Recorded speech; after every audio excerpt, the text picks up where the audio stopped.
Assalamualaikum warahmatullahi wabarakatuh. Kita akan menceritakan sebuah cerita yang mungkin bisa dipercaya, mungkin bisa tidak. Waktu zaman penjajahan dulu, orang-orang berjuang demi kemerdekaan, mengorbankan jiwa, raga, harta bandanya sampai habis-habisan. Perjuangan dari zaman penjajahan Belanda, penjajahan PKI, penjajahan segala macam, Garong, apa segala macam. Sekian lamanya perjuangan Indonesia, penderitaan rakyat Indonesia, antara lahir dan batinnya, jiwa dengan raganya, pengorbanan, siang malam hidup menderita. Apakah dia tuh merasakan derita atau tidaknya? Tapi dia di tanggapannya tuh rakyat tuh seolah-olah tuh dia tenang, santai, nerima apa adanya gitu, dikarenakan lagi keadaannya genting. Penjajahan, gak ada siang, gak ada malam, hidupnya gak tenang. Orang susah makin susah, orang kaya ke bawah jadi susah. Tapi kan di lingkungannya tuh hidup kalau sesama warganya tuh damai, tentrem, ayem gitu, enggak sini yaitu ketenangan, kedamaian tuh. Tapi kalau setiap malam tuh rakyat tuh selalu gelisah ya, Garong tuh, PKI atau segala macam yang ngejajah itu Pengkarungan. Ganti tahun, ganti hari, ganti minggu, ganti bulan, ganti tahun, terus dijajah, terus jajah, perang, siang malam perang, lari sana, lari sini, penderitaan, selalu banyak penderitaan. Gak dijajah sama siapa saja. Udah begitu perjuangannya rakyat Indonesia itu waktu penjajahan. Menderitanya ampun-ampunan, penderitaan siang malam.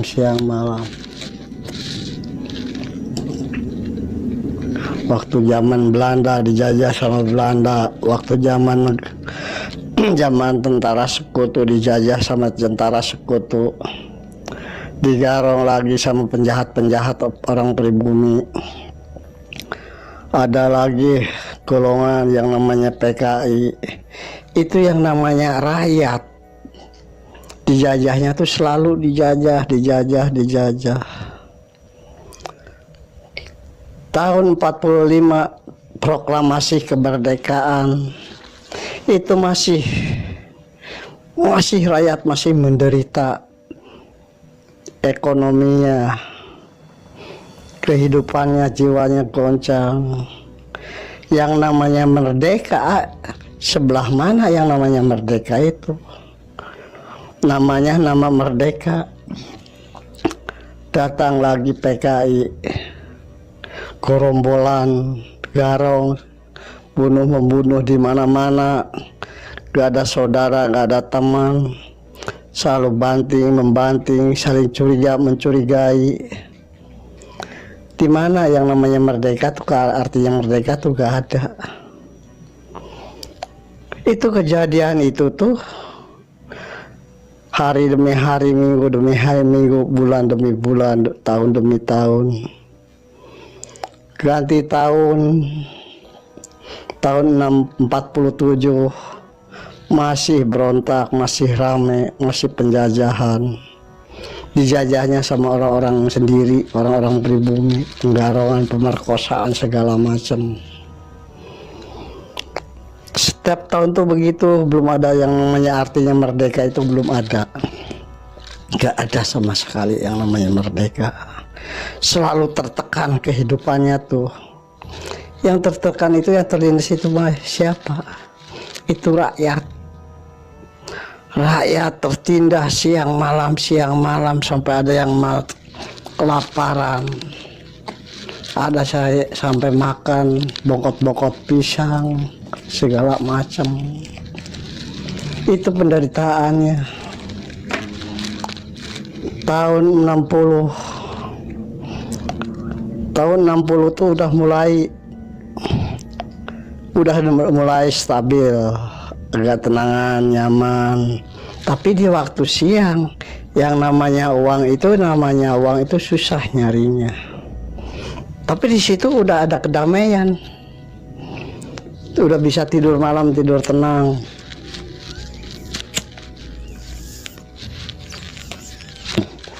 Tahun 65 tuh udah merasakan nikmatnya hidup. Tapi yang namanya malam itu belum bisa tenang. Kalau siang sih bener, orang cari kesibukan, cari rezeki ke sana ke sini nyaman. Tapi kalau udah malam itu yang namanya gerombolan, yang namanya garong itu masih ada. Semakin lama ekonomi Indonesia semakin merata, semakin mengurangi garis-garis kemiskinan, di bawah garis kemiskinan terus semakin mengurangi, terus perjuangan siang malam udah mulai enak makan, enak tidur, kerja tenang, di sawah tenang, di kebun tenang. Itu sekitar tahun 67 udah mulai agak tenangan. Ya sekolah dulunya SR udah menjadi SD. Di SD ya namanya di SD itu dulu tuh nggak kayak sekarang. Dulu tuh yang namanya sekolah SR, SD, nggak ada yang namanya pakai sepatu, nggak ada. Selalu pakai sandal jepit aja orang-orang yang udah mampu. Itu semuanya tuh rata-rata tuh nyeker. Kalau dulu itu sekolah tuh nggak bayar pakai uang, nggak pakai uang. Ditarget sama guru tuh, ditugaskan tuh, ada yang bawa kayu seikat, ada yang bawa minyak tanah, ada yang bawa beras, nggak banyak, paling ya per orang ya sekitar, ada yang ngasih 1 kilo, ada yang ngasih 1/2 kilo. Itu setiap bulannya tuh begitu guru tuh, gak ada yang membayar, gak ada yang gaji, gak ada. Yang namanya guru itu perjuangannya dari zaman dulu itu benar-benar perjuangannya guru. Tahun demi tahun ganti terus. Sekitar tahun 70 lebih, sekitar tahun 78, 79 itu guru baru dapat gaji. Ya gaji juga nggak berapa. Kadang-kadang guru ikut kerja ke sawah nyangkul atau gimana cari tambahan. Kalau gak ada kerjaan belajar di sekolah, ngajar di sekolah. Itu yang namanya guru tuh dulu tuh benar-benar penderitaannya tuh.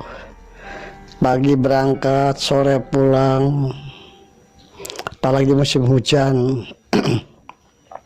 Jalan tanah licin, jalan kaki bukan pakai payung, pakai daun pisang untuk melindungi dari air itu tuh, air hujan. Perjuangannya guru. Emang udah dapat gaji tapi belum mencukupi gaji itu. Di situ juga tuh namanya guru tuh masih hidupnya menderita. Udah mulai tahun sekitar 80-an itu namanya guru tuh ada perubahan. Agak mending lah, agak terjamin itu dapat gajinya lumayan. Itu malah tambah semangat. Belajarnya, mengajarnya bagus. Pendidikannya, ngasih pendidikan sama murid-muridnya bagus. Itu waktu tahun itu udah begitu ya.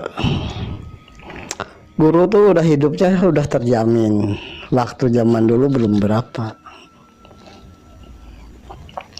Ada istilahnya wajib, hari kemerdekaan, hari sumpah pemuda, hari apa. Itu sama guru tuh selalu dijalankan setiap tahun, seperti hari Raden Ajeng Kartini, upacara, hari Dewi Sartika upacara, hari kemerdekaan upacara, hari Sumpah Pemuda upacara. Tapi yang namanya sumpah-sumpah itu tuh mana buktinya? Mana? Enggak ada. Malah dirasa-rasa mendingan zaman dulu, biarpun sekolah nggak pakai sepatu juga mendingan dulu. Dulu tuh pendidikan tuh sebelum ngerti itu pelajaran nggak pernah diganti, nggak pernah. Nggak kayak sekarang. Sekarang seharinya berapa mata pelajaran, berapa kurikulum. Makanya anak-anak sekarang tuh pada goblok. Daya pikirnya tuh lemah. Pikirnya nggak kayak dulu. Seperti aritmetika, geometrik, dulu tuh ada. Itu bukannya matematika, itu namanya berhitung. Di situ tuh ada masing-masing kok. Tapi yang namanya zaman sekarang SD aja, yang namanya kelas 4, kelas 5 belum bisa baca. Zaman dulu itu yang namanya SD kelas 2 tuh udah bener-bener yang namanya mata pelajaran tuh geometrik, aritmetika, aljabar itu udah menguasai. Itu bukan matematika, kalau dulu tuh itu berhitung. Disitulah perbedaannya antara zaman dulu zaman sekarang dalam pendidikan. Penderitaan emang zaman dulu penderitaan, tapi nggak kayak sekarang. Nyari makan gampang. Nggak usah ini, nggak usah itu, tapi sama sekarang. Mana yang namanya Sumpah Pemuda? Dulu bener-bener namanya Sumpah Pemuda tuh setiap tahun diperingati Hari Sumpah Pemuda. Emang banyak yang minum, yang mabok, yang judi banyak. Tapi nggak kelihatan. Gak ada yang namanya ganja, narkoba, marijuana atau segala macam tuh gak ada. Tuh disitulah perbedaannya. Semakin maju, semakin maju. Seperti arti kemerdekaan tuh mana? Gak ada yang namanya merdeka tuh. Hidup tertindas. Gak tertindas. Daripada pikir-pikir ya, dipikir-pikir daripada perang ekonomi mendingan perang fisik. Kalau perang fisik, kalau kena peluru itu mati. Tapi kalau perang ekonomi banyak garong, maling, menculik atau segala macam korupsi segala macam. Itu yang kena sasaran, kena peluru. Mendingan zaman dulu perang tuh. Kalau kena peluru meninggal langsung juga, ya punya gelar adalah pahlawan. Tapi kalau sekarang kalau kena peluru itu namanya bajingan. Tuh disitulah perbedaannya antara zaman sekarang dengan zaman dulu. Emang zaman dulu juga banyak yang jahat, tapi nggak menyolok kayak zaman sekarang. Ada istilahnya KKN. Korupsi atau segala macam, banyak maling, garo itu banyak. Tapi yang rugi itu siapa? Rakyat. Tapi yang maling, yang nyolong, yang garo itu enak-enak aja. Banyak yang maling motor ditahan 5 tahun, 7 tahun. Maling sabun 2 tahun. Tapi yang namanya koruptor, korupsi miliaran, kok kayaknya ringan. Di mana keadilannya? Gak ada keadilannya. Tolong Sumpah Pemuda, arti kemerdekaan. Berusahalah untuk merdeka, ekonominya, fisiknya, mentalnya, pendidikannya harus merdeka. Jangan punya gelar merdeka tapi pelebah mana. Yang namanya merdeka tuh gak ada. Gak ada merdeka tuh. Gak ada. Bagi yang merdeka itu orang-orang kaya. Sekarang zamannya zaman apa? Pikir pakai logika. Rakyat lagi menderita sekarang, menderita kena penyakit corona. Ekonomi jatuh merosot. Kerja, dagang segala macam itu susah. Susah lakunya. Kerja kemana itu susah. Formalitas corona. Tapi kenapa yang banyak duit ke luar negeri, poya-poya, daripada orang-orang yang banyak duit, daripada poya-poya. Sekarang pemerintah membutuhkan dana ratusan juta, ratusan miliar, ratusan triliun mungkin juga. Itu pinjam ke negara mana, ke negara mana. Tapi kok rakyatnya pada plesir, pada piknik, pakai pikiran. Daripada pakai poya secara pribadi, sumbangkanlah ke negara, bantu negara, dibantu negara. Itu secara saya bisa. Jadi di sini tuh antara keadilan tuh nggak ada, kemanusiaan tuh kurang, kemanusiaan tuh. Kita dapat sumbangan dari pusat, dari pemerintah, dapat. Tapi yang kalau nggak kenal RT nggak dapat, biarpun nggak kenal. Yang kenal sama RT itu pasti dapat semua, entah dia orang kaya atau orang apa itu pada dapat. Tapi yang kalau yang namanya nggak kenal RT, biarpun tetangga sebelah itu nggak dapat. Disinilah salah sasaran. Makanya orang-orang kalau pengen dapat jatah dari pusat, dari pemerintah, harus kenal dengan RT. Jadi supaya dapat. Makanya orang-orang kaya itu selalu dapat sumbangan, inilah itulah segala macam itu selalu dapat. Diutamakannya orang-orang kaya, bukan orang. Saya pernah lihat sendiri seperti pembagian sembako. Banyak yang nggak dapat, orang miskin tuh banyak. Tapi kenapa orang-orang kaya pernah dapat? Tuh disitulah keadilannya di mana. Ada sumbangan inflasi, sumbangan modal. Tapi orang-orang yang kaya aja yang dapat. Yang jualan seperti di gerobak, yang dipikul atau yang nggak dapat. Tapi yang nggak jualan, yang nggak dagang pada dapat. Kan aneh. Makanya kita harus kenal sama RT, sama RW, itu baru dapat. Jadi jangan selalu menyalahin pemerintah. Kalau dari pemerintahnya itu emang benar. Ini bagian orang-orang miskin. Benar dari atasnya. Dari oknum turun-temurun, turun. Di situ disalahgunakan. Begitu. Jadi ini bukan menyalahkan RT. Kita harus kenal sama RT. Harus. Supaya dapat. Bukannya saya iri atau gimana, bukan. Saya nggak mau dikasih sama gitu, nggak mau saya.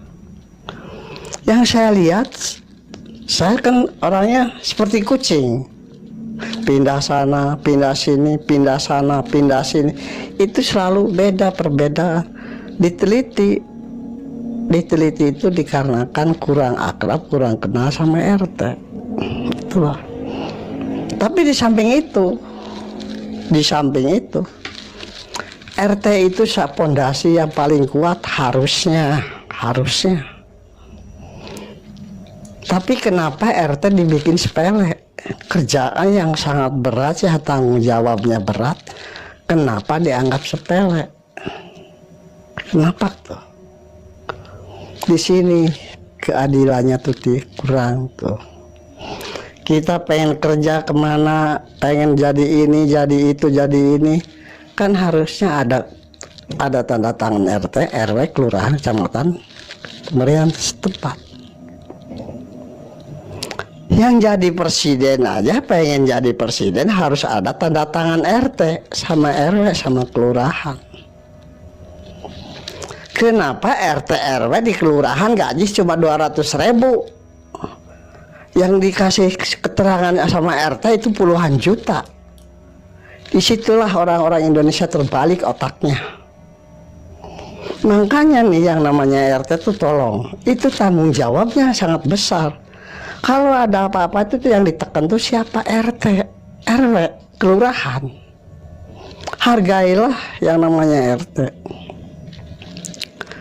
Kita mau kemana aja, kita jangan jadi pengen kerja atau di mana. Kita pengen ke Jakarta atau kemana. Kalau nggak tanda tangan RT itu di jalan ada masalah. Itu di jalan. Kalau nggak ada tanda tangan RT. Tapi kenapa kok RT gajinya sangat rendah? Itu di mana keadilannya? Orang pengen jadi anggota DPR, lari ke rumah RT yang gubuk. RT tolong saya nih mau nyalonkan begini-begini, tolong tanda tangan. Tanpa tanda tangan RT itu tidak mungkin bisa jadi. Tidak mungkin. Mau pengen masuk polisi, tentara, segala macam, MPR, DPR, mau kerja di mana aja, itu harus tanda tangan RT. Harusnya RT itu sangat berharga, bukan jangan sangat dihina. Bayangin, yang tanggung jawabnya besar. Seumpamanya orang ini nyolong kerja di pabrik ini, umpamanya nyolong, ditangkap, ketahuan nyolongnya, yang ditekan itu RW atau RT. Ya seimbang dengan tanggung jawabnya. Makanya tolong yang mendengarkan dongeng ini, tolong pikirkanlah gaji RT, gaji RW, tolong. Makanya RT di sini, bukan di sini, di mana aja kerjanya semua gua. Kenapa? Masalahnya gak ada gaji, gak ada. Tapi yang ditolongin sama RT ratusan juta. Pengen jadi apa aja, nggak ada tanda tangan RT nggak bisa.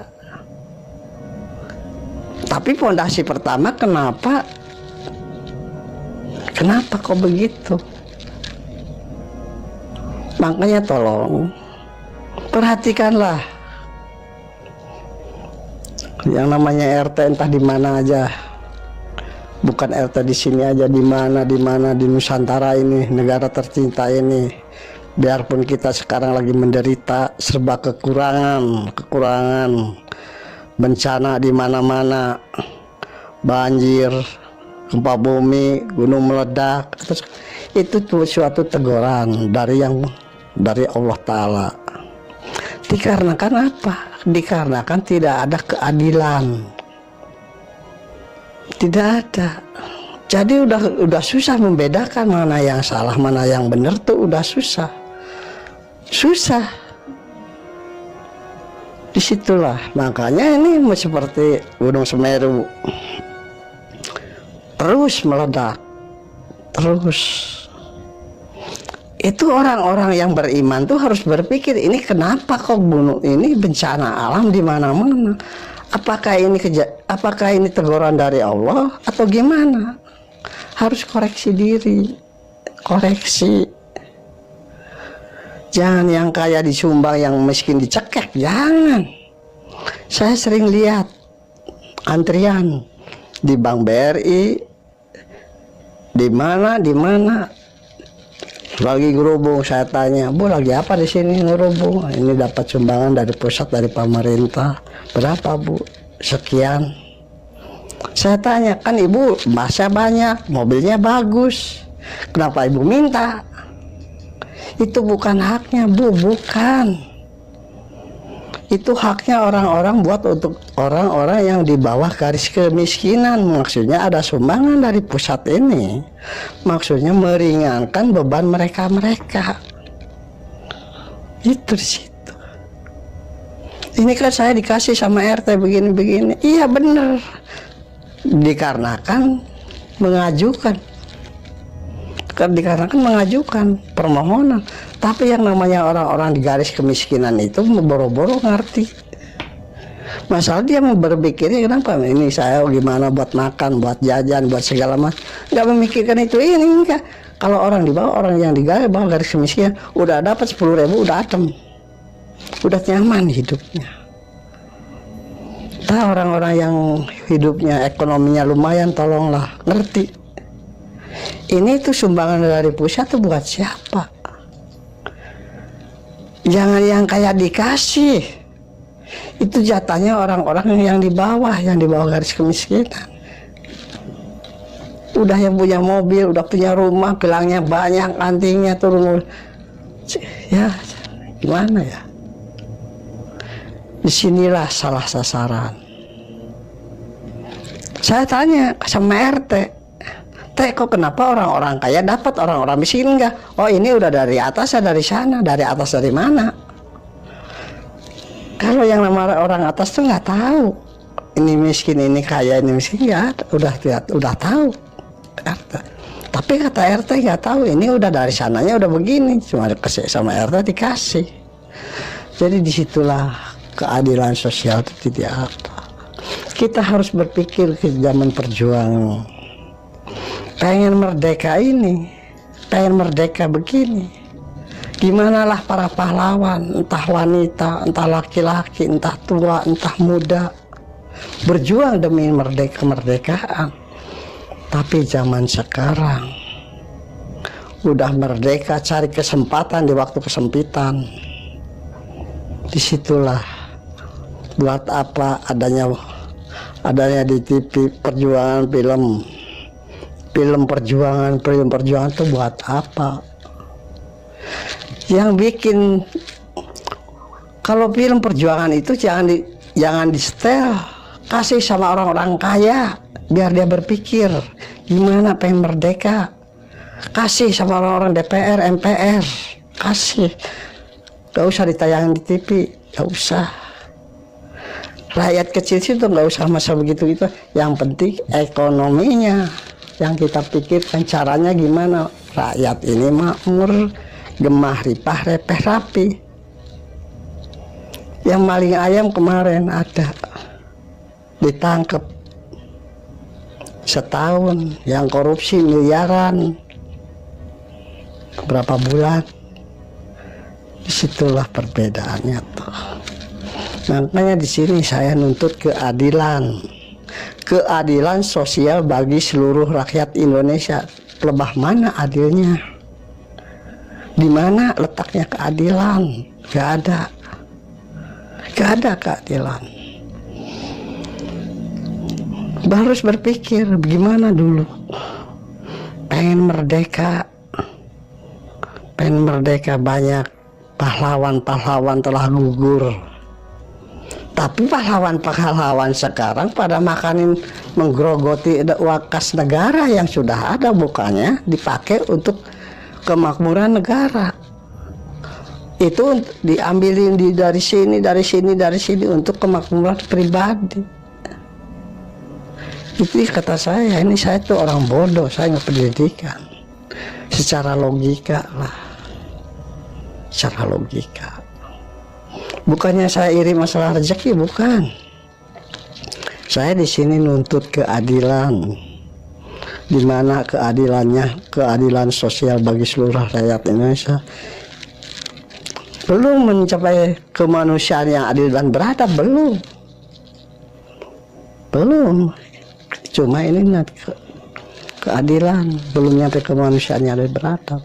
Pasalnya belum bakalan bisa kemanusiaan yang adil beradab, nggak bakalan bisa. Itu saya yakin nggak bakalan bisa. Sekarang keadilan sosial bagi seluruh rakyat Indonesia. Udah ada persatuan Indonesia, udah bersatu Indonesia, bersatu. Udah bersatu Indonesia, udah bersatu. Tapi mana yang namanya keadilan sosial bagi seluruh rakyat Indonesia? Kalau kemanusiaan tuh nggak mungkin. Contohnya sekarang saling banting, saling tipu, saling suujon. Beginilah, begitulah. Situlah. Berarti kita ini belum merdeka. bagi orang-orang yang susah, yang miskin, belum merdeka. Tapi orang-orang udah kaya itu udah merdeka. Tapi kemerdekaan itu disalahgunakan. Piknik segala macam, kesana kesini, kesana sini, nggak melihat saudaranya, sebangsanya, nggak dilihat. Banyak itu orang nyolong, orang nyuri, orang agarong, orang itu tuh harus dipikirkan, kenapa kok bisa begitu. Jangan, itu harus dipikirkan. Jadi disitulah letaknya lemahnya kita ini. Makanya kita tuh jangan terlalu banyak inilah keadilan sosial segala macam. Kita liatin aja. Saya ikut manggul bedil. Apa saya digaji? Enggak.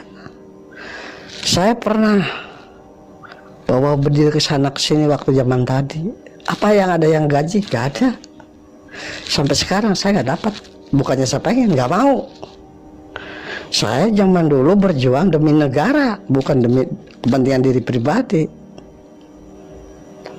Makanya badan saya, fisik saya alhamdulillah sehat. Masalahnya saya nggak mau digaji. Yang namanya veteran, kan banyak yang veteran pada mati kena penyakit ini, penyakit itu, segala macam. Itu sumpahnya bohong demi negara, merdeka demi negara. Tapi akhirnya dia kan begitu merdeka minta gaji, minta imbalan, minta bayaran. Makanya ada yang sakit jantung, stroke, segala macam. Itu bukan demi negara, namanya demi perut. Alhamdulillah saya diusul sama kelurahan, ini kamu ke Jambro harus begini-begini, kamu dapat veteran. Saya tanya berapa miliar, cuma 400.000. Saya nggak mau. Insya Allah saya masih mampu, sebulan 400.000 insya Allah saya mampu, insya Allah. Jadi nggak ada yang namanya ikhlas ridho memperjuangkan negara tuh nggak ada. Rata-rata kepentingan diri pribadi. Itu yang saya lihat secara sudah saya lihat. Makanya saya tahu, saya tuh pindah-pindah tempat. Dari sini berapa bulan, dari sini berapa tahun, terus selalu menjelajah kemana-mana. Belum ada merata tuh, nggak ada merata. Orang kaya semakin kaya, udah kaya korupsi, udah dapat korupsi poya-poya. Daripada korupsi poya-poya, main perempuan atau main apa, korupsi. Daripada korupsi, belajarlah jujur, bangun negara ini dengan kemampuannya masing-masing. Duit sampah berapa miliar dimakan sampah.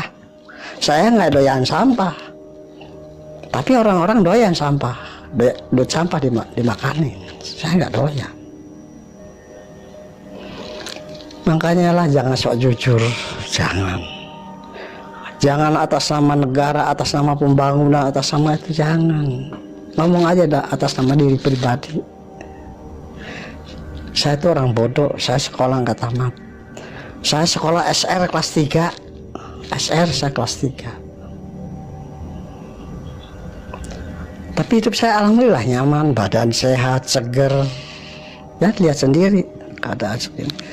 Ya rokok-rokok sih saya alhamdulillah masih mampu. Ngutang atau gimana saya insya Allah masih mampu. Apakah orang-orang kaya berpikir ini negara dapat duit ratusan triliun, ratusan miliar ini dari mana? Harus berpikir ke sana. Ini ke pemerintah. Apakah ini uang ini ratusan miliar ini dapat ngutang atau dapat pinjam dari mana? Itu tolonglah, jangan disalahgunakan. Ini pemerintah berjuang demi kemakmuran negara. Tapi oknum-oknumnya mencari kesempatan atas nama pembangunan ini, atas nama pembangunan ini, atas nama pembangunan ini, atas nama pembangunan ini. Tapi mana buktinya? Gak ada. Bukan iri, saya bukan. Cuma saya menyayangkan pahlawan-pahlawan kita yang udah gugur dulu. Situlah ya. Pernah orang-orang pada ngomong sama saya, Ki, pikir-pikir enak ya waktu zaman Orde Baru. Bisa makan, tidur malam enak, cari rezeki gampang waktu zaman Orde Baru. Padahal negara rusak, tapi nyaman rakyat. Tapi sekarang negara hancur, rakyat berantakan. Makanya gak ada keadilan sosial itu gak ada. Tolong ya yang orang-orang yang ngerti politik, tolong deh, tolong bangunlah negara. Iman dengan keimanan, sadar dengan kesadaran. Jangan atas nama Islam, atas nama dalil. Jangan punya gelar SH, BNA atau segala macam. Jangan. Yang penting dalam hati kita ini sedikitnya setetes air di laut kita punya iman. Itulah yang diharapkan negara tercinta ini. Yang diharapkan itu orang yang takwa, yang iman, ya, yang soleh, yang punya tujuannya apa? Berbakti pada nusa dan bangsa demi kemakmuran masa depan. Begitu. Apalagi ada, saya terus terang aja bingung sekarang tuh. Ini anak saya tuh sekarang tuh mau dibuangnya kemana? Mau dipesantrenin ustadz saja kayak begitu? Mau dikasihkan ke sekolah-sekolah biasa?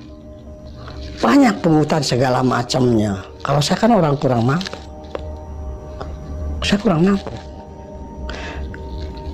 Belum masuk aja udah dipinta. Buat apa? Alasannya inilah itulah segala macam.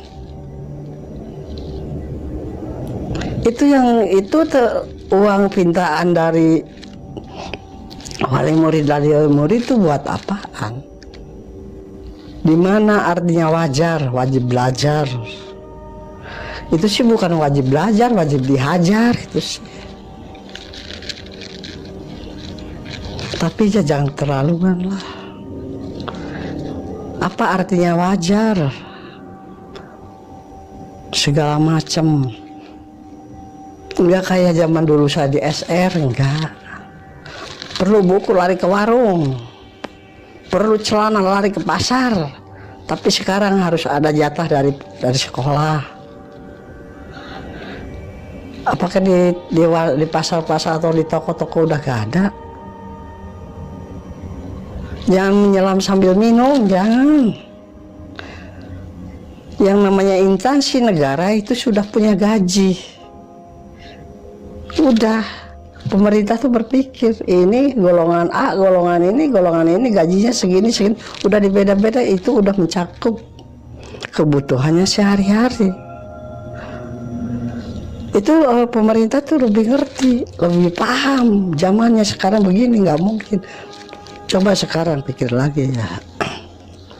Ada guru honor kemarin diceritain di Jawa, sebulan 200.000, perjalanan berapa kilo, jalannya hancur. Itu orang bagus tuh, pahlawan itu, pahlawan. Tahu tuh daerah mana saya lupa. Itu sama polisi dikasih motor bagus, angkat jempol saya buat korup. Tapi bukan nggak semua polisi yang ada di Jawa yang kemarin kejadian itu saya angkat jempol. Itu gajinya berapa? Sama tuh. Ya mungkin tahu golongan apa, saya nggak tahu. Itu contoh yang udah contoh. Itu polisi itu insya Allah teladan. Itu namanya pahlawan. Jangan banting sini, jangan lihat sini, lihat sini buat untuk nyolong, jangan. Negara kita ini mau dibikin apa? Coba pikir, yang pendidikannya tinggi. Saya hanya SR kelas 3. Zaman saya sekolah tuh, di sekolahan udah debu. keluar bubaran sekolah nih, muka tuh udah ada kumisnya, debu. Bubaran sekolah tuh nggak pulang ke rumah, langsung mandi ke kali. Tapi zaman sekarang kan enak, ada sekolahan AC, ada udah keramik, ada segala macam, udah apa, udah enak. Itu disitulah perbedaannya antara kemerdekaan tuh. Berarti belum ada merdeka sampai sekarang, itu belum. Yang namanya merdeka itu apa?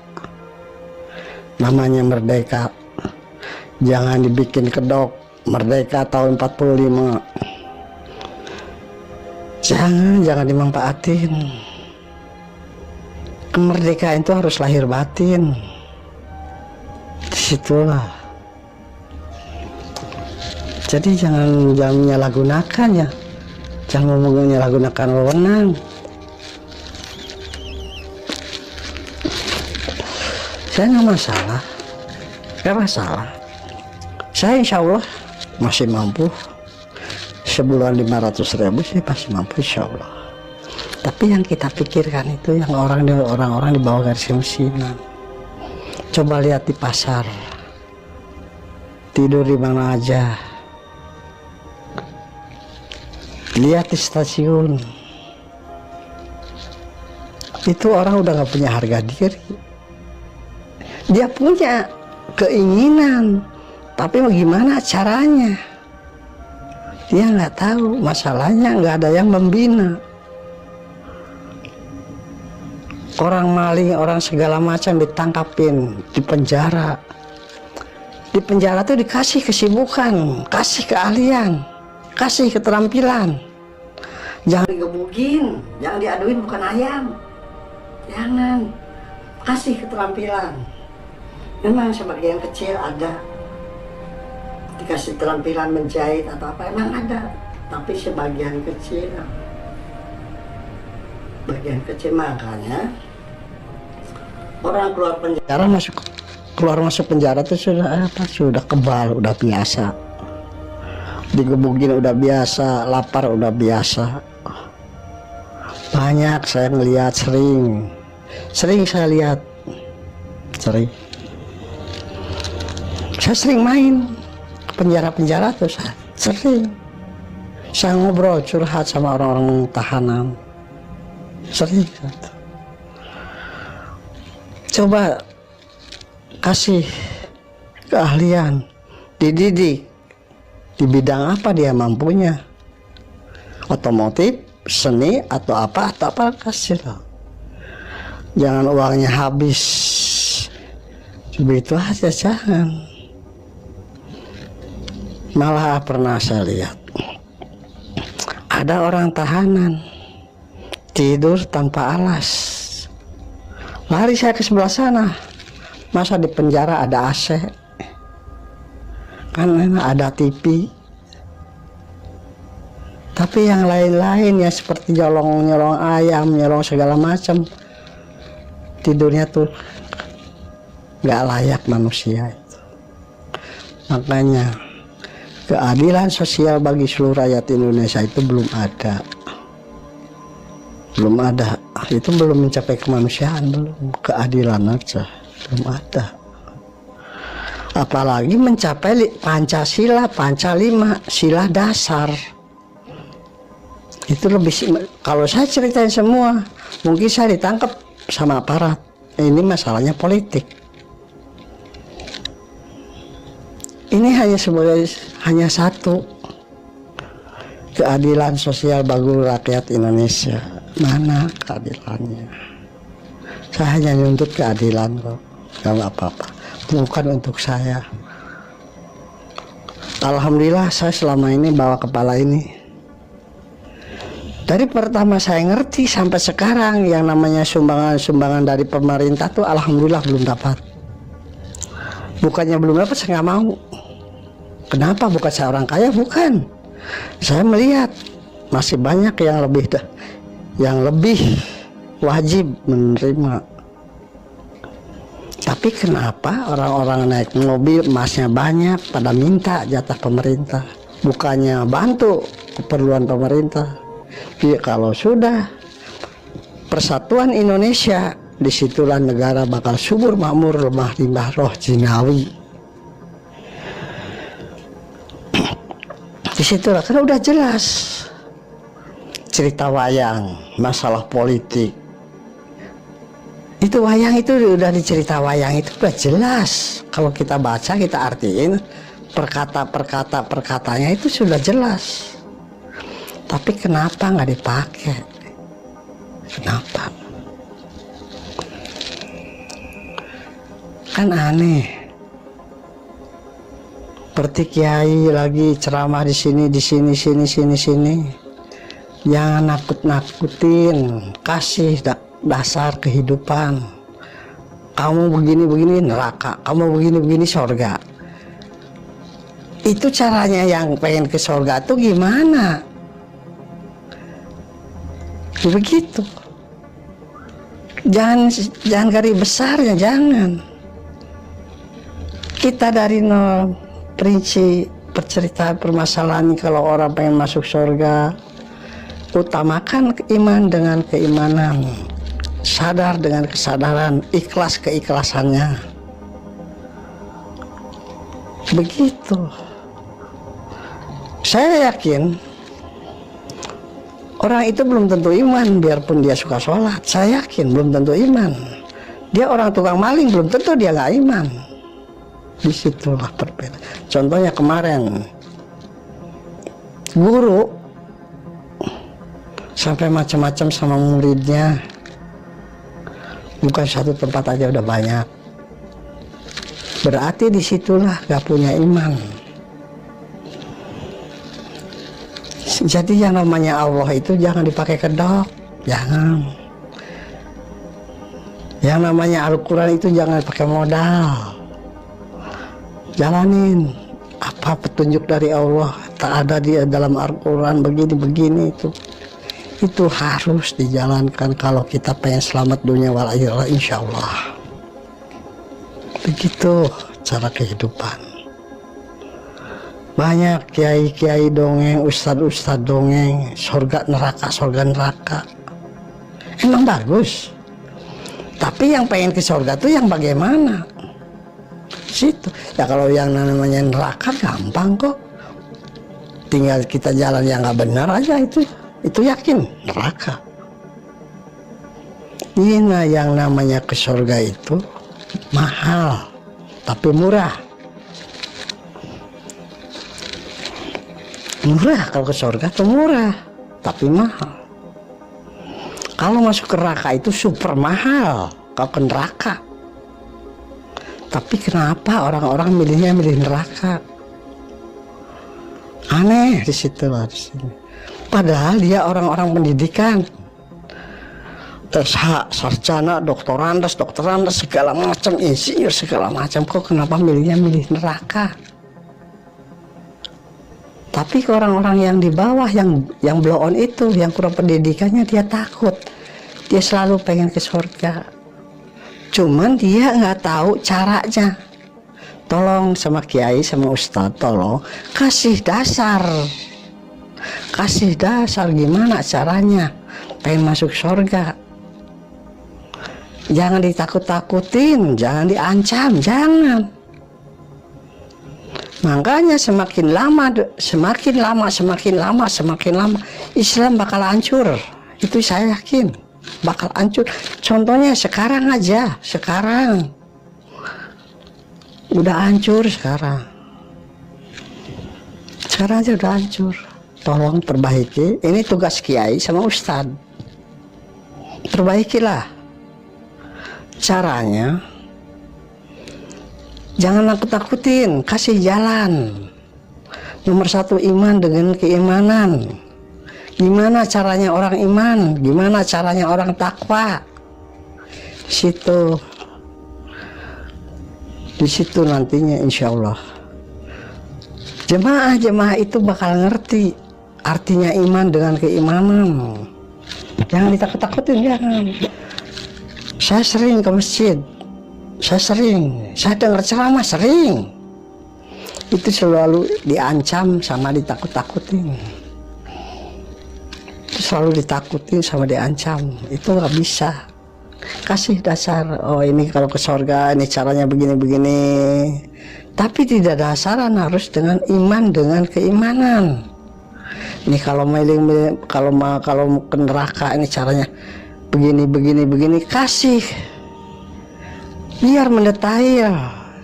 Cerita biar nggak apa-apa. Kamu jangan maling, ntar neraka. Belum tentu. Ini maling itu buat apa? Gitu. Saya udah pernah dengar. Saya nggak pernah belajar ngaji, tapi saya pernah. Yang namanya kiai saya datang, setiap pesantren saya datangin, tapi saya nggak belajar ngaji. Enggak, saya cuma nanya. Gimana caranya kita harus beriman? Kita gimana caranya jadi orang baik? Saya nggak banyak belajar, cuma nanya. Gimana caranya masuk surga? Gimana kita pengen selamat di dunia, kalau bisa sampai di akhirat? Itu yang saya pelajari, yang saya jalani selama pengembaraan saya. Hampir 35 tahun, begitu. Kurang lebihnya segitu satu. Terus pengembaraan saya itu bukan cari ilmu. Bukan cari ilmu kebatinan atau ilmu kesaktian, bukan. Saya juga dulu waktu pengembaraan nggak tahu maksud tujuannya itu apa. Tapi yang saya dapatkan itu demikian. Saya pengembara dari zaman gerombolan. Sampai sekarang katanya merdeka, tapi sebab mana yang namanya merdeka? Nggak ada. Dulu ada istilah banjir, ya banjir banyak, tapi nggak parah kayak sekarang. Dulu sering bencana, nggak parah seperti sekarang. Dikarenakan kenapa? Orang-orangnya yang ngaku iman atas nama agama, atas nama dalil, atas nama Al-Quran, dia mementingkan diri pribadi. Dulu saya setiap ke masjid, pernah saya jadi imam, pernah. Gak ada yang namanya amplop, gak ada. Sering saya jadi imam, sering. Dulu gak ada yang namanya amplop tuh imam, gak ada. Tapi zaman sekarang setiap Jumat imam dapat amplop, dikasih sedikit guru tuh. Kata siapa? Saya sendiri yang dengarnya. Saya sendiri dengar, bukan sekali dua kali. Makanya sekarang tuh ibadah itu bukan, sholat itu bukan ibadah untuk duit. Sekarang tuh ada perbedaannya. Zaman dulu kiai pada balangsak. Dulu kiai waktu saya zaman pengembaraan, emang tanahnya luas, hektaran, tapi bukan untuk kepentingan pribadi, bukan, untuk kepentingan santri-santrinya dulu. Tapi sekarang masuk ke pesantren ini sekian juta, puluh juta, sekian juta tuh perbedaannya begitu. Makanya santri-santri dulu agamanya bagus, tapi sekarang sekian persen dia pengen pesantren itu punya niat, pengen jadi tukang ceramah, duitnya gampang, panggilan gede. Kalau dulu enggak. Yang nentu jadi kiai itu dan jadi ustaz, jadi tukang ceramah itu bukan untuk diri pribadi. Kalau zaman dulu sama kiai, oh kamu harus lari daerah sana, kamu tolong ceramah di sana, benerin agamanya, iman dan keimanannya, bener kok kamu pergi dari sana. Begitu kalau tuh. Tapi sekarang nggak bisa, nggak begitu yang saya tahu. Kan aneh. Kalau saya ceritain masalah ini, itu mungkin gak bakalan habis. Itu pengalaman saya. Seperti korban banyak. Orang-orang dapat berapa on, Datang Ustadz, ping depan, saya kanterin ke rumah. Kok enak amat. Bukannya saya iri, ini Ustadz yang cerita begitu, yang ngomong, yang pernah bisa begitu. Kalau ini dengar video ini tolong sadar. Itu tuh yang namanya kurban itu untuk orang-orang yang membutuhkan, bukan untuk orang-orang yang sudah berlimpah. Buat apaan gitu. Jadi sekarang tuh disalahgunakan segala bidang tuh, entah apanya entah apa tuh udah disalahgunakan, menyalahgunakan wewenang. Berarti orang sekarang tuh nggak amanah. Saya kalau niat mungkin udah kaya, saya sekarang mungkin udah jadi tuan tanah, tapi sekarang hidup saya kok belangsak. Kenapa tuh? Kan aneh. Saya tahu siluman mana kena sini, yang namanya siluman monyet, siluman ular, tahu banyak yang ngasih harta. Tapi kenapa saya tolak? Saya insya Allah cari rezeki yang berkah buat keturunan saya sampai akhir kiamat, supaya nggak ada yang, supaya benar semua, supaya soleh semua, insya Allah. Begitu, itu tujuan hidup saya. Makanya saya hidup cukup begini hidup saya tuh. Begini, saya sengaja buka channel begini tuh sengaja. Apakah saya tuh enggak? Banyak kejadian-kejadian yang di luar logika tuh banyak. Guru tuh wakilnya orang tua, guru tuh. Kenapa bertindak seperti binatang? Kan aneh. Berarti orang itu nggak amanah. Jadi jangan atas nama lah, jangan atas nama.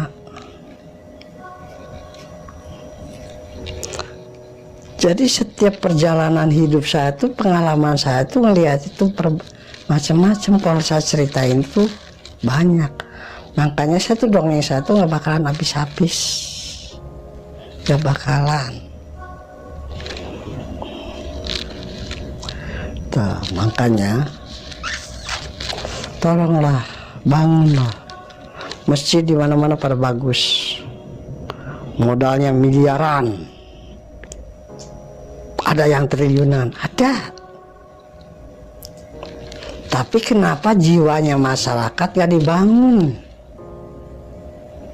Biar dulu saya selama pengembaraan itu yang bagus tuh gimana nih, cuma Masjid Agung.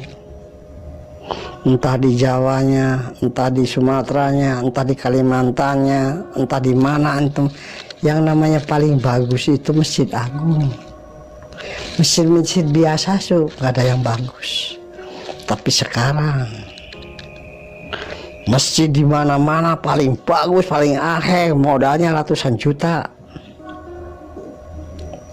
Tapi warganya kok gak dibangun. Pengen dipandang, oh ini masjid paling bagus, ini pengurusnya bagus. Jangan. Yang penting warganya bangun, jiwanya bangun, akhlaknya bangun, karakternya lurusin.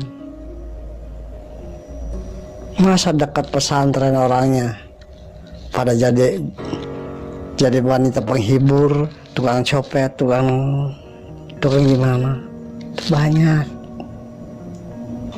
Kata siapa, saya sendiri yang tahu. Tuh disinilah mengutarakan saya pengalaman hidup saya itu. Jadi tolong yang ngerti agama, tolonglah jangan nakut-nakutin, jangan. Kasih arahan yang benar, kasih dasar yang normal, kasih. Jangan ditakut-takutin, jangan diancam, orang gak bakal ngerti. Saya terpaksa cerita begini, Saya udah melihat kehancurannya Islam. Saya takut keturunan saya ke sana hancur dikarenakan salah guru. Takut salah guru gitu.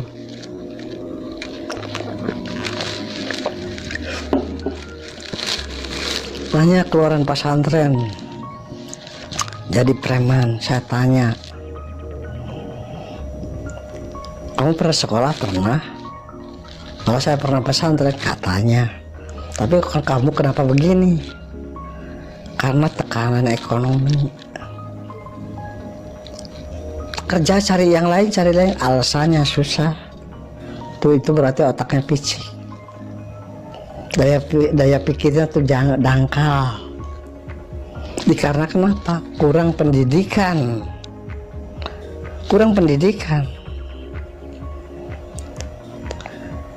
Orang tuanya tuh bukannya ini, jadi dia berpikir, aduh nih anak saya mau sekolah biayanya gede ratusan juta, ini itu.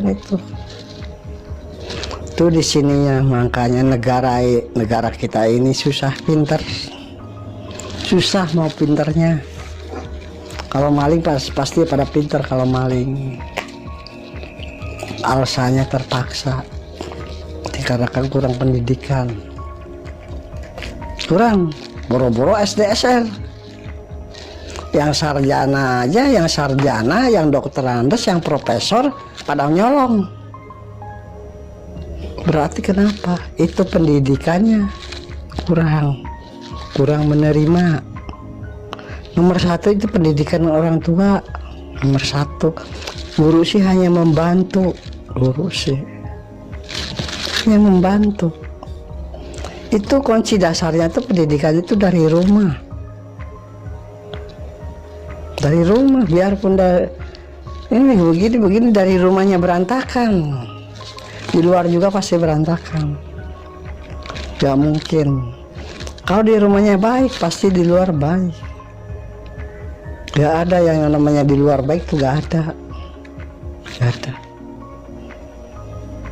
Banyak anak-anak orang kaya ya tukang nyolong, tukang maling. Bukannya nggak mampu orang tuanya, bukan, dia sanggup beli apa aja, ngasih apa aja sanggup. Itu anak cari apa? Cari perhatian dari orang tua. Makanya jadi orang tua harus perhatikan perkembangannya jiwa anak. Jangan memperhatikan kebutuhannya, jangan. Perlu dibutuhkan, keperluannya perlu, tapi jangan berlebihan. Wajar-wajar aja. Yang saat diperlukan itu perhatian. Kenapa gitu ya? Kenapa baby sister disebutnya mama sama anak dunungan, tapi sama orang tuanya sendiri benci? Kenapa itu? Disitulah jawab sendiri, koreksi diri. Banyak kejadian-kejadian gitu. Malahnya anak-anak orang kaya sayangnya, hormatnya sama pembantu. Orang tuanya disia-siakan, contohnya banyak. Anaknya udah gede, orang tuanya ditaruh di panti jompo. Banyak. Dia gajinya gede, rumahnya mewah, mobilnya mewah. Kenapa orang tuanya taruh di panti jompo? Itu dikarenakan kurang kasih sayang orang tua kepada anaknya, kurang perhatian. Orang tua ditaruh di panti jompo, nyalain sama anaknya. Jangan berpikir, kenapa saya dibuang ke panti jompo? Kenapa? Anak itu nggak cukup materi aja. Nomor satu kasih sayang, perhatian. Di situ bakal bener anak, bakal. Jangan mentang-mentang saya banyak duit, banyak harta, pengusaha, ngasih jajan segala macam di dana, dikasih materi sepuasnya, itu pendidikannya salah. Kasih perhatian, kasih sayang. Disitulah anak itu insya Allah bakal sayang sama orang tua, bakal berbakti sama orang tua. Begitu. Ada banyak anak-anak orang yang pejabat pada dagang narkoba atau apa. Itu bukannya kurang jajan, bukannya kurang makan, bukan. Dia cari perhatian gimana caranya supaya diperhatikan sama orang tuanya. Dia caranya begitu. Jadi jangan selalu menekan sama anak, jangan. Jadi orang tua tuh harus berpikir, kenapa anak saya jadi tukang nyolong? Begitu. Jadi berpikir secara dewasa, jangan mentang-mentang ini saya orang tua, mainnya semaunya, nggak bisa. Disitulah pendidikan yang diperlukan. Dididik sama di rumahnya, sama keluarga yang benar. Mau dikeluarin pendidikan di luar karena naon? Karena materi tidak ada. Harus nebus baju, harus nebus sepatu, harus nebus buku, segala macam. Harus jumlah sekian. Itu membebankan sama orang tua. Makanya negara kita ini susah mau majunya, susah. Jadi wajar tuh bukannya wajib belajar, bukan wajib dihajar. Itulah satu, selalu kalau saya pengembara itu saya selalu memperhatikan lingkungan, selalu. Oh ini di sini begini, di sini begini, di sini begini, di sini begini. Itu setiap daerah-daerah itu secara kehidupannya berlainan. Siapa itu? Itu orang Muslim, orang Islam. Tapi katanya imannya satu, Al-Quran. Tapi kehidupannya beda-beda, aneh. Disitulah cara penyampaiannya Al-Quran, isi kitab itu salah. Jadi selalu ditekan, selalu ditakuti, selalu diancam. Akhirnya begini. Begitu. Jadi jangan nakutin, jangan ngancam sama orang-orang kalau ngasih pencerahan. Kasih dasarnya nih, orang kalau pengen masuk surga, nih caranya begini, sama orang tua harus sopan, ramah, tamah, sopan, santun, segala macam. Sama sesama harus begini, kita harus hidup sebagai amanah, dikasih dasar.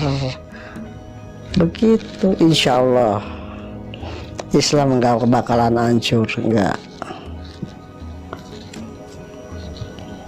nggak bakalan ada istilah murid dimakan guru, nggak bakalan, insya Allah. Caranya begitu. Guru makan murid, masalahnya dia nggak tahu, nggak dikasih dasarnya. Gimana caranya menghindari neraka? Nggak tahu. Yang penting kenikmatan sesaat. Begitu. Susah kalau sebenarnya kalau pengen, tapi gampang. Emang saya ini belum tentu orang iman, belum tentu orang takwa, saya juga belum tentu. Ini hanya sekedar pemasukan. Tolong cara mendidik robah. Jangan diancam, jangan ditekan, jangan dipaksa. Jangan. Nabi aja nggak nyuruh, enggak ngajak, nyontohan. Nabi aja ngasih contoh.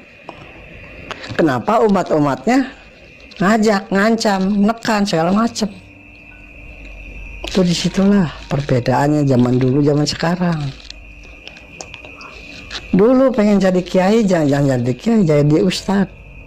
Mas Lanten 15 tahun baru jadi ustad. Pengen jadi kiai 35 tahun baru jadi kiai.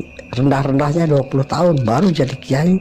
Sekarang berapa tahun asal ada duit, keluar SH, haji, ustad, haji, kiai. Dulu gak ada yang namanya kiai jadi pejabat, tuh gak ada. Pernah saya dengar, waktu di Demak kalau nggak salah. Nanti suatu saat kalau ada kiai, tokoh-tokoh agama menjabat di pemerintahan, itu udah dekat dengan kehancuran imannya. Bukan kehancuran dunia, bukan, kehancuran jiwanya, kehancuran imannya. Kan kiai itu guru, kalau sekarang sih dosen. Tuh disitulah. Jadi hidup ini tuh saya zaman sekarang tuh gak nyambung.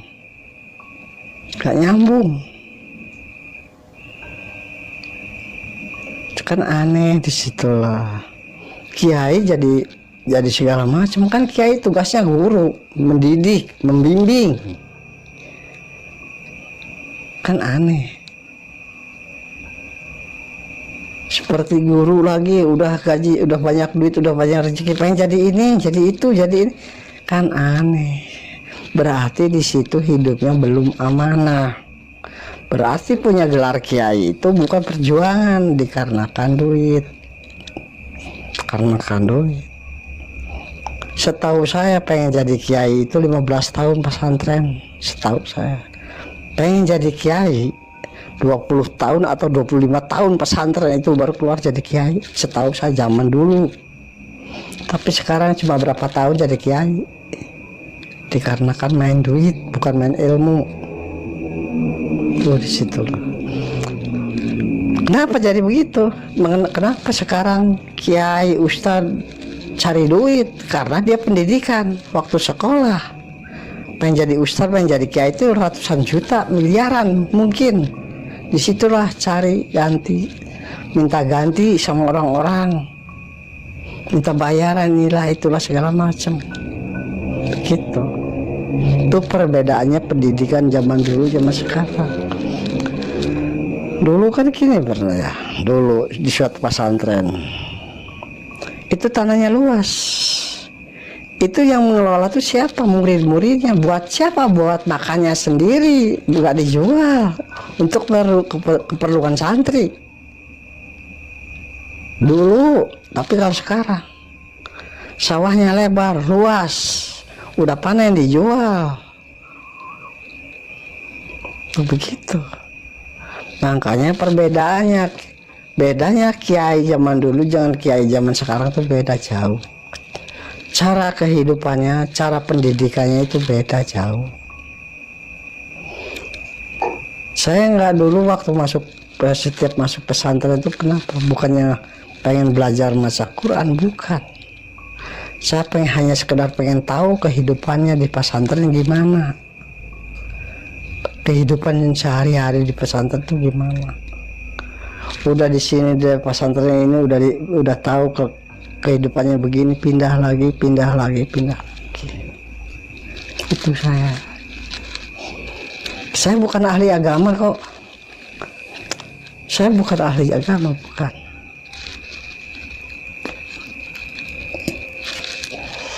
Pernah saya disuruh jadi imam di suatu masjid. Saya mau dikasih jatah lebaran, mau dikasih 10 juta, saya marah. Bukan saya nggak butuh duit, bukan. Ibadah saya dijual, saya nggak mau. Masalah selama sebulan itu waktu kita jadi imam taraweh belum tentu diterima semua, belum tentu. Ada seringnya saya ditawarin 10 juta, 5 juta, bukannya saya nolak. Bukan saya nggak butuh duit, saya butuh. Ibadah saya ini insya Allah untuk Allah, bukan untuk duit, bukan. Gitu. Jadi yang jadi itu nganggap itu begitulah kehidupan. Jadi tolong seperti ustadz atau kiai dengerin omongan saya ini, cara pendidikannya robah lah, cara mengutarakannya robah. Jangan nakut-nakutin, jangan nekan, jangan merentah. Contohin sunnah Rasul. kumis dicukur katanya sunnah Rasul. Apa pernah lihat wajah Rasul? Kan ada yang tahu. Tapi kita logika, kalau kita ada kumis mau wudu itu air tuh mau masuk hidung tuh susah. Itu logika. Jangan atas sama sunnah Rasul. Apa tahu wajah Rasul ada kumis yang enggaknya? Kan nggak tahu. Nggak tahu. Apa diceritain dalam Al-Quran bahwa Kanjeng Rasul ini kumisnya panjang, nggak ada kumisnya apa? Nggak ada ceritanya.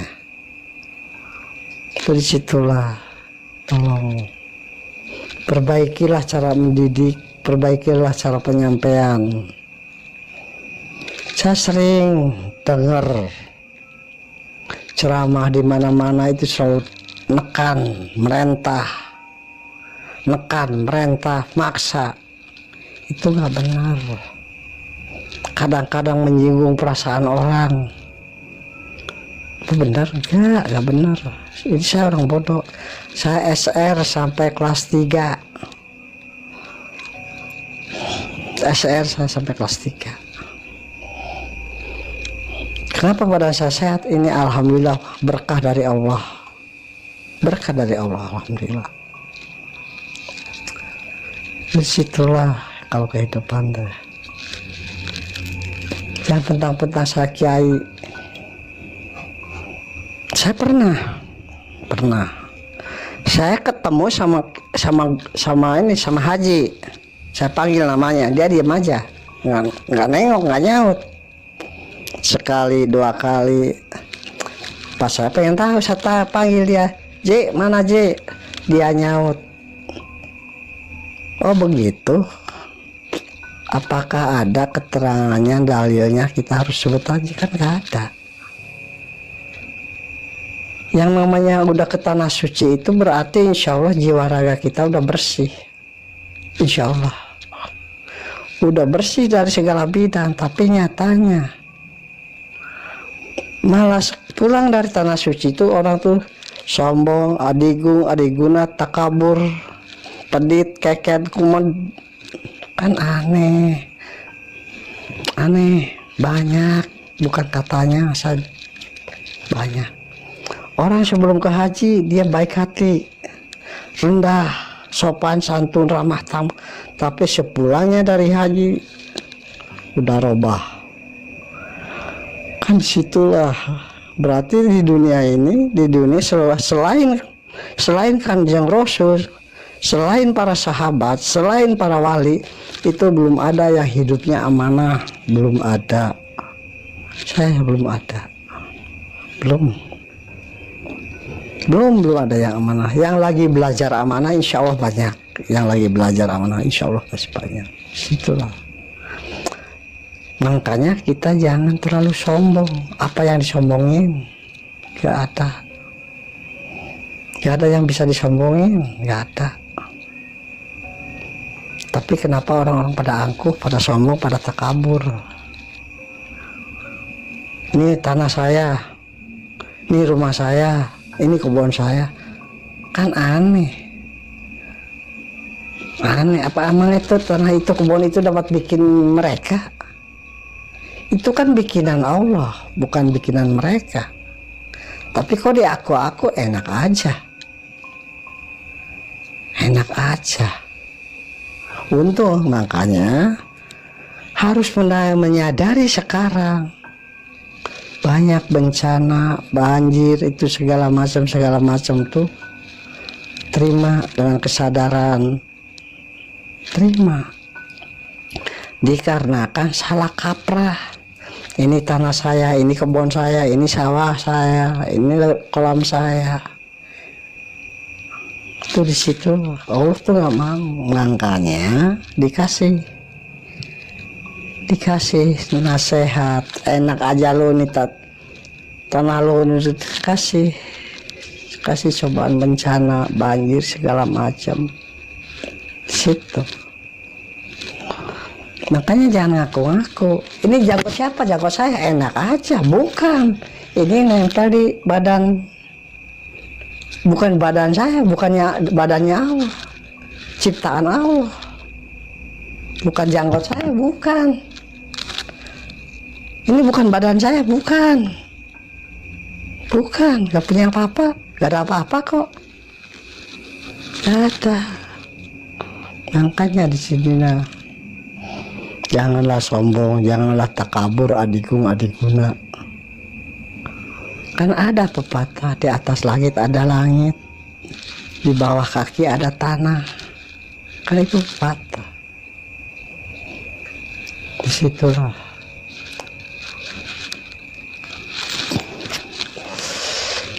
Jadi gak bisa. Saya tuh perjalanan berpuluh-puluh tahun, lewat mana, masuk masjid sini, masuk masjid situ. Itu beda-beda. Cara penyampaiannya beda-beda, cara ini beda. Itu semuanya juga bukan ini. Itu selalu nyuruh, merintah, nekan. Kita harus sholat. Emang bagus, harus sholat, bagus. Nantinya kalau nggak sholat itu bagus. Tapi cara penyampaiannya itu merintah. Disitulah salah pengertian. Disitu. Makanya kita itu hidup harus hati-hati. Jangan ini tanah saya, ini rumah saya. Jangan. Alhamdulillah ini saya dipercaya sama Allah. Ini saya suruh ngurus tanah ini. Insya Allah. Ini alhamdulillah sama Allah saya dipercaya suruh ngurus rumah ini. Ini alhamdulillah ini kambing saya dipercaya sama Allah suruh ngurus kambing. Alhamdulillah saya disuruh sama Allah suruh ngurus kerbau dan lainnya. Disitulah berarti kita udah merendah. Benar hidup ini nggak punya apa-apa. Benar. Disitulah kita insya Allah bisa dibilang benar. Jangan ini mobil saya, itu kerbau saya, ini kambing saya, ayam saya, burung saya. Jangan, kita itu nggak bisa apa-apa, nggak punya apa, nggak punya. Makanya jangan aneh, jangan heran. Bencana di mana-mana, bencana selalu. Gempa bumi, gunung meletus, banjir, segala macam. Itu dikarenakan manusia-manusianya itu takabur. Ngaku-ngaku punya ya Allah. Jangan ngaku. Disitulah makanya kasih peringatan sama Allah tuh banjir, angin segala macam bencana semacam. Kita harus koreksi diri. Ya Allah, kenapa ini kok bencana di mana-mana? Dikarenakan itu tadi mengaku-ngaku, itulah di situ Allah gak mau. Ayatnya, suratnya, keterangannya saya gak tahu. Masalahnya saya bukan ahli agama, bukan ahli kitab, bukan. Saya bukan ahli kitab. Ini logika. Semenjak saya pengalaman dulu pengembaraan, gak ada bencana sepatah sekarang ini, gak ada. Ya banjir wajar, nggak sampai 3 meter sampai melebihi rumah, nggak ada dulu tuh. Logika dipelajari kehidupan sehari-harinya. Oh begini, oh begitu. Oh pantas Allah murka. Situlah terutama para guru, tolong sampaikan yang benar.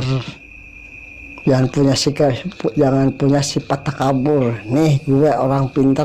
Jangan.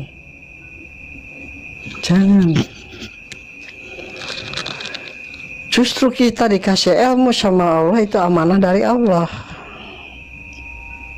Jangan disalahgunakan. Antara hasil nggak hasilnya, Antara sukses gak suksesnya itu bukan kemauannya manusia, itu udah kehendak Allah. Penyakit ada dua, untuk hidup, untuk pulang. Penyakit ada dua. Penyakit kalau untuk hidup insya Allah bakal sehat. Kalau penyakit untuk pulang, berobat kemana aja nggak bakalan bisa sehat, nggak bakalan. Jadi jangan selalu merendahkan, pakai wah inilah tipu lah atau segala macam jangan. Penyakit ada dua, buat hidup, buat pulang. Mati atau pulang sih, mati. Kalau untuk mati berobat kemana aja bakalan sembuh. Tapi kalau untuk hidup, biarpun dia penyakit apa yang kata dokter parahnya, berat segala macam, insya Allah bakal sembuh. Dengan cara bagaimana? Gitu. Jangan merendahkan seseorang, jangan. Tipulah, inilah, itulah, jangan. Masalah di hidup di bidang beginian itu satu bukan setahun 2 tahun. Sudah bukan setahun 2 tahun, udah banyak pengalaman.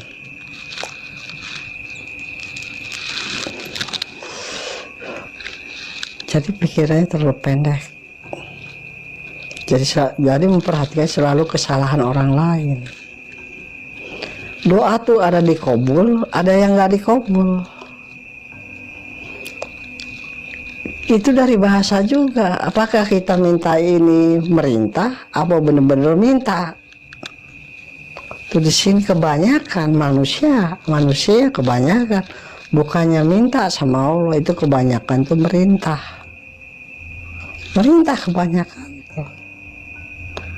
Ya Allah saya pengen kaya, ya Allah saya pengen begini, itu salah. Gimana kata susunan bahasanya, sopan santun ramah tamah, insya Allah bakal dijabah, bakal dikabul. Semua orang tuh dikasih jatah, entah banyak yang terkecil, banyak. Kenapa orang ini kaya, kenapa orang ini miskin? Kitabnya satu, Al-Quran. Allahnya satu, maha besar. Nah kok ini kaya, orang ini miskin? Kenapa? Berdoa bareng di satu masjid, ayatnya ayat itu sama, kenapa kok bisa beda? Bukannya nggak Rahman nggak Rahim, bukan. Jadi cara penyampaiannya di situ. Mungkin ini penyampaiannya yang sukses, yang kayak ini penyampaiannya mungkin sopan santun ramah tamah. Kalau yang ini bukannya minta, malah merintah. Situ. Makanya jangan disalahin doa, jangan disalahin wirid, jangan. Kita cara penyampaian, logikanya. Coba kita minta sama orang kasar, dikasih nggak? Paling digampar. Tapi kalau kita remah lembut, cepat sadar, insya Allah dikasih kalau dianya punya. Begitu logika. Disinilah. Jadi caranya gimana? Minta sama yang kuasa atau minta sama siapa aja, dengan gaya bahasanya gimana, jangan tinggi, gak bakalan. Kalau kita merendah, insya Allah bakal dikasih. Biarpun orang itu peditnya keket, kumetnya bagaimana, kalau kitanya merendah, sopan santun ramah tamah, insya Allah bakal dikasih. Biarpun dia orang terkenal dengan kumet keketnya, peditnya, insya Allah bakal dikasih. Ini orang ini baik, kita minta secara kasar, radikal gitu, gak bakal ngasih, enggak. Logikanya begitu. Makanya jangan banyak, saya pernah dengar, kok berdoa siang malamnya, berdoa siangnya kerja itu selalu segitu bertahun-tahun, kok saya melarat terus. Tapi ini anak ini masih muda, kok udah kayak begini. Mungkin cara penyampaiannya beda. Begitu. Jadi nggak bisa disamain. Bukannya Allah nggak adil, nggak Rahman nggak Rahim. Allah Rahman Rahim. Cuma kita cara penyampaiannya gimana? Itu harus rajin. Tapi rajin itu kita harus lemah lembut, sopan santun, ramah tamah. Jangan sombong, jangan takabur, gak bakalan dikasih, enggak. Begitu. Kita kan sama orang miskin sama, kitabnya sama, Al-Quran, imannya sama, Tuhannya sama, Allah Ta'ala. Kenapa orang itu susah? Kenapa kita kaya? Di situ cara penyampaian. Seperti begini aja ya. Saya ini kan, saya dengan sampean ini semua insya Allah orang Islam, insya Allah ya. Kenapa saya bisa begini? Kenapa Anda kurang? Dikarenakan rajin. Dikarenakan rajin, tidak segala bidangnya. Bisa aja, semua bisa rata. Biarpun kita belajar tanpa guru, belajar ilmu tanpa guru bisa, asal kita rajin. Rajin caranya gimana? Tapi jangan lepas dari pedoman. Jangan lepas. Saya belajar nggak punya guru, enggak. Ya paling waktu belajar tuh, waktu belajar ngaji, cuma itu aja. Yang lain-lainnya nggak punya guru. Ada amanah dari Allah. Jadi saya ini bukannya belajar dari guru, bukan. Ini amanah dari Allah. Antara jadi nggak jadinya, itu kehendak Allah, bukan kehendak saya. Dan kalau saya ini belajar bisa begini, bisa insya Allah, bisa begini, insya Allah. Bukan saya yang nyari ilmu, bukan saya cari guru, bukan. Saya dari di sini dikasih, di sini dikasih, di sini dikasih, bukan dikasih, dititip. Datang ke daerah sini saya dititipin ini, dititipin ini, dititipin ini, selalu dititip. Itu amanah dari Allah. Jadi tergantung. Makanya jangan heran, jangan aneh. Kenapa orang kalau ditangani sama saya, ada yang sehat, ada yang enggak? Itu jangan menekan. Jangan menekankan sesuatu kepada seseorang, jangan. Mungkin belum waktunya, belum saatnya, bisa aja. Dan sebab yang ada di jiwa saya ini, yang ada itu amanah dari Allah. Bukannya saya cari ke sana, ke Banten, cari guru, saya pengen sakti, enggak. Saya lari ke Cirebon, pengen bisa gini-gini, belajar ilmu ke orang, enggak. Saya tuh hanya mengandalkan keridhaan Allah, Rahman Rahimnya Allah, insya Allah kun payakun. Begitu. Jadi bukan saya cari guru, bukan, saya enggak. Lari ke Banten belajar, enggak. Saya lari ke Demak, Mataram, kemana, enggak pernah cari guru, enggak. Hanya itu amanah, kepercayaan dari Allah. Kepercayaan. Kalau saya bisa begini dari guru, silahkan nyalain. Oh, Ki Jamrong bohong, saya berobat ke Ki Jamrong nggak sembuh, silahkan. Sebab ini ilmu ini dari manusia. Kalau Ki Jamrong ini punya bisa begini tuh dikarenakan amanah dari Allah, titipan dari Allah. Mungkin besok atau lusa atau kapan, walau alam. Mungkin yang ada di badan saya ini semua hilang, bisa kembali ke asal, innalillahi wa inna ilaihi raji'un. Bisa yang ada di badannya ya bisa yang dinamakan ilmu itu bisa hilang dengan sendirinya. Diambil lagi sama yang kuasa, diambil lagi bisa. Dikarenakan tadinya nggak nyari, cuma titipan, ditempel, dikasih, gak punya guru gak. Makanya banyak orang yang nanya, Ki Jamrong belajar di mana, gurunya di mana, saya nggak tahu. Ini yang ada di jiwa saya, di badan saya menjalankan sekarang ini hanya amanah Allah, hanya amanah. Mungkin kalau saya punya guru, mungkin saya udah kaya. Mungkin karena saya bayar sama guru per bulannya berapa, per tahunnya berapa, mungkin saya minta sama pasien segini, bisa saja. Begitu. Seperti begini itu bukan keperluan saya sendiri, bukan. Ada yang ngasih segini, itu untuk kepentingan merekanya sendiri. Dengan dalil apa? Ada yang ngasih dari sini segini, itu saya bagi-bagi. Saya paling kebagian 200. Ada lagi yang transfer ke sini berapa, saya bagi-bagi lagi. Maksudnya apa?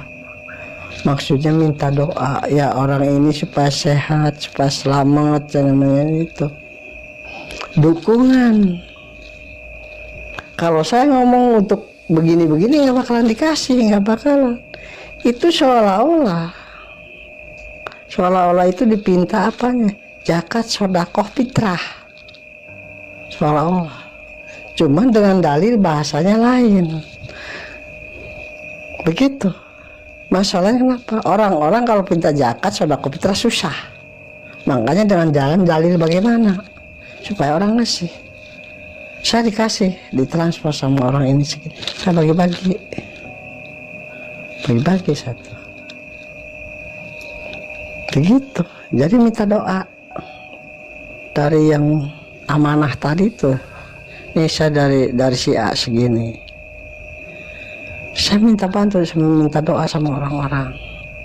Bu, Pak, tolong. Ini saya dari amanah, dari siapa, saya tolong bantu. Ini orangnya ini sakit ini. Bagi-bagi. Itu selalu. Makanya saya susah kaya. Bukan gak mau kaya, pengen kaya. Tapi yang ini tuh apa? Pedomannya apa? Pedomannya gimana? Ini yang ada di badan ini amanah. Mungkin kalau bukan amanah saya udah kaya mungkin. Minum dulu.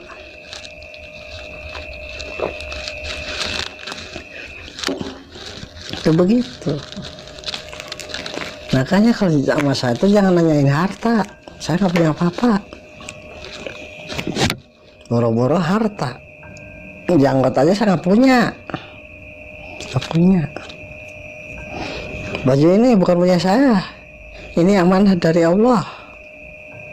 Tidak ada. Saya ini gak punya apa-apa. Gak bisa apa-apa.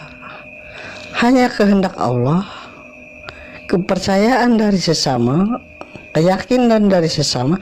Ayo kita berdoa bersama. Belajar benar, dibelajar iman, dibelajar takwa. Itu yang saya dijalani itu. Saya bukan orang sakti, saya bukan. Saya bukan orang pinter, takut keblinger. Saya bukan orang bisa, takut bisa nipu. Satu bukan. Saya pegang yang ada begini yang udah merasakan orang-orang itu hanya sekedar amanah dari Allah, ridha Allah. Kalau udah menjadi kun fayakun gak ada yang mustahil. Udah sekian dulu. Ini hanya sekedar dongeng biasa, nggak ada maksud tujuan apa-apa. Ini hanya sekedar daripada kita tidur sore-sore, daripada kita banyak lamunan mikirin ini, mikirin begini begitu. Kadang kita kan sekarang lagi prihatin. Sekarang kan zaman lagi prihatin, kita lagi diuji, dicoba sama Allah. Kita udah merenung aja, koreksi diri aja, kenapa kok bisa begini. Jadi jangan menyalahkan siapa. Kalau seumpamanya cerita saya ini, obrolan saya menyinggung perasaan orang-orang, tolong maafkan. Saya ini bener-bener saya bukan malaikat, salah aja bukan setan. Saya ini hanya sekedar manusia biasa. Tujuannya satu, hanya untuk menghibur. Untuk menghibur itu. Gak ada maksud tujuan apa-apa. Gak ada.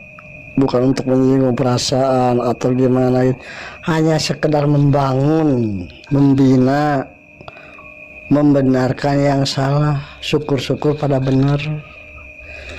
Insya Allah kita ketemu lagi di cerita yang lain, di waktu yang lain. Insya Allah kalau saya sehat, ada ridha Allah, izin Allah. Assalamualaikum warahmatullahi wabarakatuh.